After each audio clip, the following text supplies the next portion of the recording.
بسم اللہ الرحمن الرحیم۔ حضرت یوسف علیہ السلام حضرت یعقوب علیہ السلام کی دوسری بیوی راحیل بنت لبان کے بطن سے پیدا ہوئے۔ آپ انتہائی خوبصورت حسن و جمال کا پیکر، صبر و تحمل اور عفو و درگزر کے علمبردار تھے۔ اللہ تعالیٰ نے آپ کو اپنا نبی منتخب فرما کر آپ کو بہت اعلیٰ مقام پر فائز فرمایا، اور حضرت یوسف علیہ السلام کا ذکر خیر قرآن مجید میں 26 مقامات پر فرمایا اور پوری ایک سورت آپ کے نام سے نازل فرمائی۔ آپ واحد پیغمبر ہیں جن کا پورا واقعہ اللہ تعالیٰ نے قرآن مجید میں نازل فرمایا، اور اس واقعے کو احسن القصص یعنی بہترین واقعہ کے نام سے تعبیر فرمایا۔ قرآن مجید میں اللہ تعالیٰ کا ارشاد ہے کہ اے نبی، آپ کی طرف یہ قرآن وحی کر کے ہم آپ کو ایک بہترین واقعہ سنا رہے ہیں، جبکہ اس سے پہلے یقیناً آپ اس واقعے سے بے خبر تھے۔ یوسف علیہ السلام کے 11 بھائی تھے، اور آپ کے والد محترم سب سے زیادہ آپ سے پیار کرتے تھے۔ آپ نے بچپن میں خواب دیکھا کہ 11 ستارے، ایک سورج اور چاند مجھے سجدہ کر رہے ہیں۔ آپ نے اپنا یہ خواب اپنے والد حضرت یعقوب علیہ السلام سے بیان کیا۔ حضرت یعقوب علیہ السلام نے اپنے چہیتے بیٹے کا خواب سنا تو فوراً سمجھ گئے کہ اللہ تعالیٰ نے اس بیٹے کو دنیا آخرت میں اعلیٰ مقام عطا فرمانے والے ہیں۔ حضرت یعقوب علیہ السلام نے حضرت یوسف کو نصیحت فرمائی کہ یہ خواب اپنے سوتیلے بھائیوں سے ذکر نہ کرنا، ہو سکتا ہے تمہارے بھائی شیطان کے بہکاوے میں آ کر کوئی ایسی حرکت کر بیٹھے جو تمہارے اور ان کے لیے نقصان دہ ہو۔ حضرت یوسف علیہ السلام کو خواب سننے کے بعد حضرت یعقوب علیہ السلام نے ان میں نبی بننے کے آثار دیکھے تو ان سے زیادہ محبت کرنے لگے۔ حضرت یوسف علیہ السلام کے ستیلے بھائیوں کو یہ محبت برداشت نہ ہوئی، اور وہ حسد کی آگ میں جل کر حضرت یوسف علیہ السلام کے خلاف سازشیں کرنے لگے۔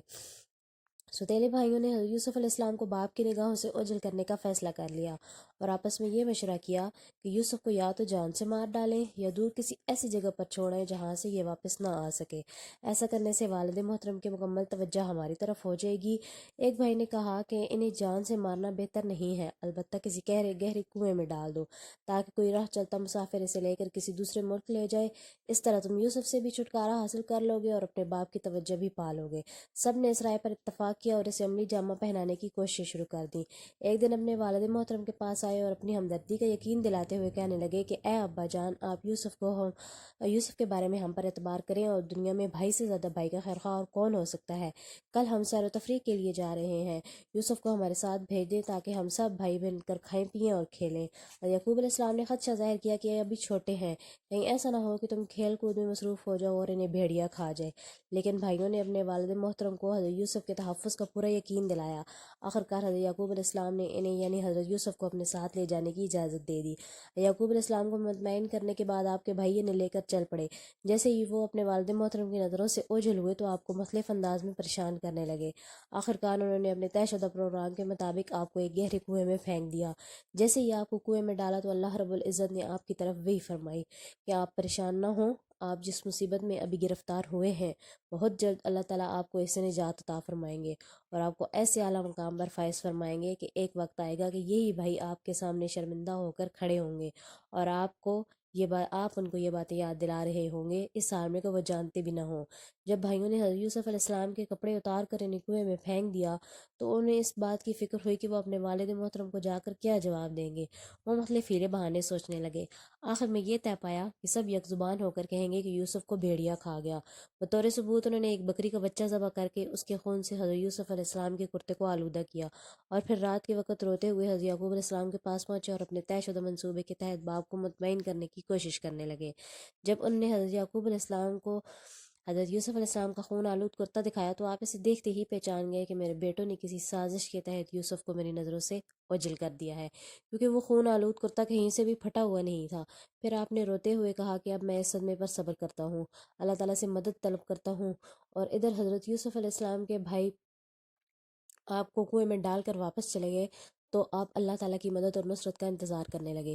کچھ ہی دیر بعد شام سے مصر جانے والا ایک تجارتی قافلہ وہاں سے گزرا تو انہوں نے اپنے ایک آدمی کو کنویں سے پانی لانے کے لیے بھیجا۔ جب اس نے ڈول کنویں میں ڈالا تو حضرت یوسف علیہ السلام اس کے ساتھ لٹک گئے۔ پھر جیسے ہی اس نے کھینچا تو آپ بھی اس کے ساتھ باہر آ گئے۔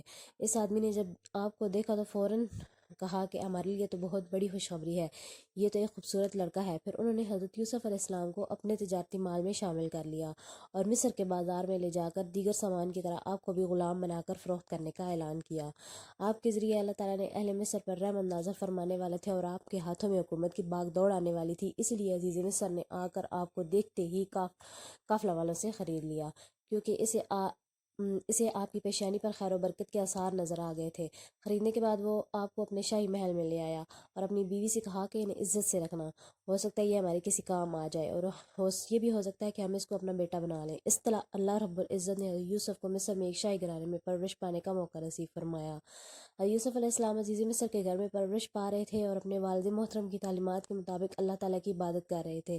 جب آپ جوانی کی عمر کو پہنچے تو اللہ تعالیٰ نے آپ کو علم و حکمت سے نوازا اور منصب نبوت پر فائز فرمایا۔ جوانی میں آپ حسن و جمال کا پیکر اور نہایت خوبصورت تھے۔ عزیز مصر کی بیوی آپ کے حسن پر فریفتہ ہو گئی اور آپ کو ورغلانے کی بہت کوشش کی۔ ایک دن موقع پا کر وہ آپ کو بند کمرے میں لے گئی اور خوب بناؤ سنگھار کر کے آپ کو برائی کی دعوت دی، لیکن آپ نے اس کی دعوت کو رد کر دیا اور جواب میں کہا کہ میں تمہاری اس دعوت گناہ سے بچنے کے لیے اللہ تعالیٰ کی پناہ مانگتا ہوں۔ اسی لیے یہ گناہ جرم عظیم اور امانت میں خیانت اور محسن کی ناشکری ہے، اور یہ کیسے مناسب ہوگا کہ میں اپنے محسن کی عزت سے کھیلوں؟ اپنے محسن کی خیانت کرنا تو ظلم ہے اور میں ظلم کا ارتکاب نہیں کر سکتا۔ اس کے بعد آپ اپنی پاک دامنی کے لیے کوشش کرتے ہوئے دروازے سے باہر نکلے تو عزیز مصر کی بیوی نے آپ کے پیچھے سے کتا پکڑا اور جس سے وہ پھٹ گیا۔ دروازے کے پاس ہی دونوں نے عزیز مصر کو سامنے پایا۔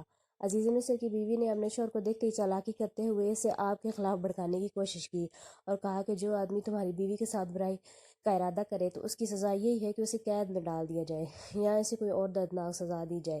یوسف نے بھی اپنے آپ کو بے گناہ ثابت کرنے کی کوشش کی۔ آخرکار عورت کے خاندان ہی میں سے ایک سمجھدار آدمی نے گواہی دی کہ اگر یوسف کی قمیض آگے سے پھٹی ہوئی ہے تو عورت سچی ہے، اور اگر پیچھے سے پھٹی ہوئی ہے تو یوسف سچا ہے۔ لہٰذا جب عزیز مصر نے دیکھا کہ قمیض پیچھے سے پھٹی ہوئی ہے تو وہ فوراً معاملے کی حقیقت کو سمجھ گیا اور اپنی بیوی کو توبہ کرنے اور یوسف کو درگزر کرنے کو کہا۔